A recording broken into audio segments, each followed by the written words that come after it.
American history prior to the Civil War. Everything else I kind of picked up on my own. When I was getting my English degree, whenever we had, whatever class I had, if we got a chance to pick our own topics, I would select some kind of African-American writer that was writing at whatever period this English class had to deal with. So I guess even starting in my undergrad classes, I started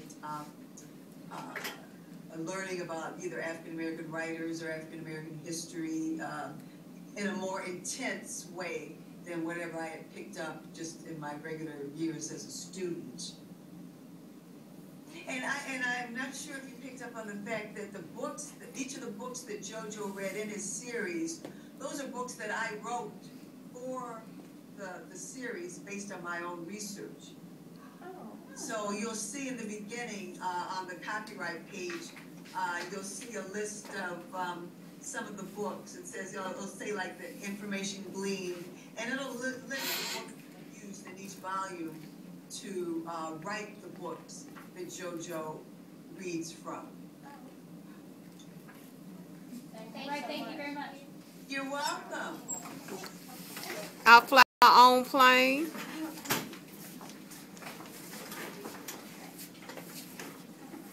So what are you using now, Dr. Boyd? You take your iPad, now what? I had to switch to my iPhone.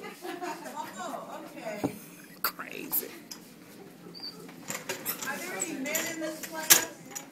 One, and he's not here tonight. He's one of the people I'm videotaping for. Dr. Boyd always has one male. I don't know if it's in the computer where after one male signs up, no more can sign up. I think it's just the elementary scares them off. Hi. Hey. I'm Trish Harvey. I'm Jill. I'm Mallory. April. I'm Kelly. Hi. Hi. We have a question. Was JoJo based on a real person? And if not, where did you get the inspiration for him? Okay, now I know you touched on that. That was our question.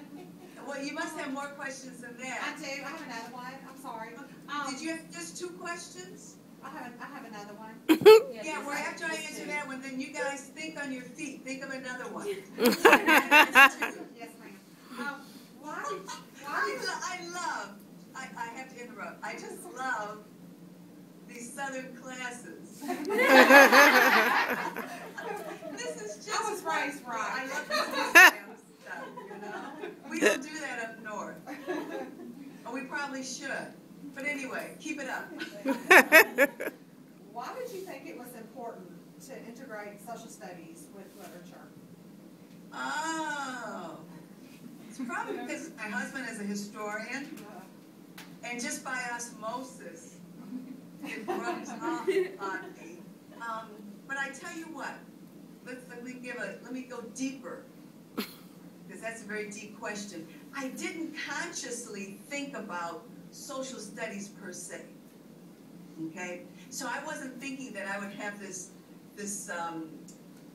you're associate professor now, right? Yes, ma'am. Yeah, I've got to have my webmaster change your title. I have a quote from Dr. Boyd, and I haven't updated your title yet. But I didn't think I was going to have this associate professor from University of Mississippi using my books in her class. Never in my wildest dreams. I'm just thrilled that it's worked out this way. But what I did want, I always like to give my readers a very complex reading experience. I never underestimate my readers, because I have found, and I give readings and presentations to all kinds of schools and all kinds of classes. I was just at a very expensive private school a couple of weeks ago. I was there visiting artists for the day. And whether I do that or another time I was presenting at a school, just there's a town within Detroit, its own separate town called Hamtramck, and it has all kinds of ethnic groups in it. And there's a section of that town full of Yemeni immigrants. Well, there's a charter school. You know where Yemen is, right? In the Middle East. Okay, so Muslim school, all of the girls, the school uniform is that, what's that full length, what's it called, hijab or something, where they're covered from the head to the foot? That's their school uniform. So it's a very conservative school, very poor students though. So they had a bake sale, and I didn't find this out till after my reading. They had a bake sale to afford to bring me to speak to them. So all that to say is I have this full spectrum of students.